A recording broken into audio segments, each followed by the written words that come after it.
निवडणूक आयोगाच्या आदेशाला शरद पवारांनी दिले आवाहन। मी आज भाजपमध्ये प्रवेश करतोय, अशोक चव्हाणांची घोषणा।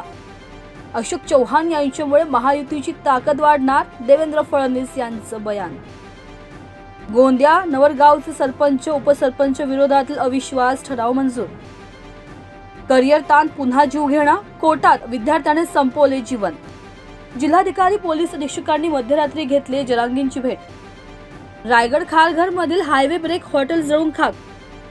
रायगड येथे कर्ज देतो सांगून 3 लाखांची फसवणूक। मुंबई टपाल विभागाची सेल्फ बुकिंग किओस्को सेवा सुरू। सूरज मांढरे ITE 56व्या राष्ट्रीय परिषदेचा समारोप। शरद मोहोळ खून प्रकरणात खुनाच्या कटाबाबतच्या माहितीसाठी एकत्र तपास। रेकॉर्डवरील संशयितांची धरपकड, मोक्यासह तडीपारचे प्रस्ताव। शेतकरी मोर्चा दिल्ली गुरुग्राम एक्सप्रेस वेवर 10 किलोमीटर वाहनांच्या रांगा। मुख्यमंत्री शिंदेसोबत चव्हाण ही पक्ष सोडणार होते, राऊतांचा मोठा खुलासा। कर्नाटकचा हापूस आंबा मार्केट यार्डातच, तुमकुर जिल्ह्यातून 47 पेट्या बाजारात। पुणे रेल्वे जंक्शन यार्ड मध्ये एका रेल्वे डब्याला भीषण आग।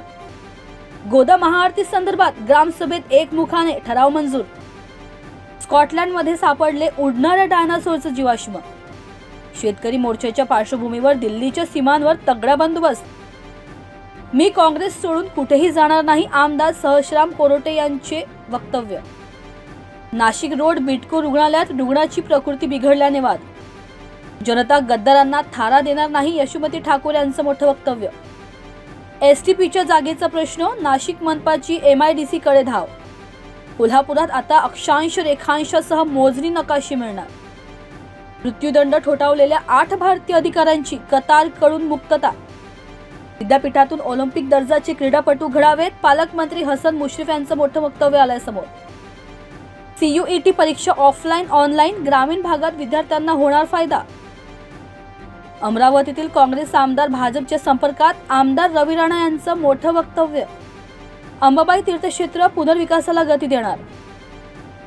सुकन्या समृद्धी योजनेत गुंतवणुकीचे आहेत अनेक फायदे, मुलीच्या जन्मानंतर तात्काळ करा सुरू। 20 फेब्रुवारीपासून पुण्यात ठप्प होणार ओला उबर, कॅब चालक का करत आहेत काम बंद आंदोलन। आष्टी तालुक्यात दुष्काळात 13वा कर्ज वसुलीसाठी बँकांकडून शेतकऱ्यांना नोटिसा। भारतात वाढतोय रोमॅन्स स्कॅम, ऑनलाईन डेटिंगच्या नादात लाखो लोकांना लागतोय चुना।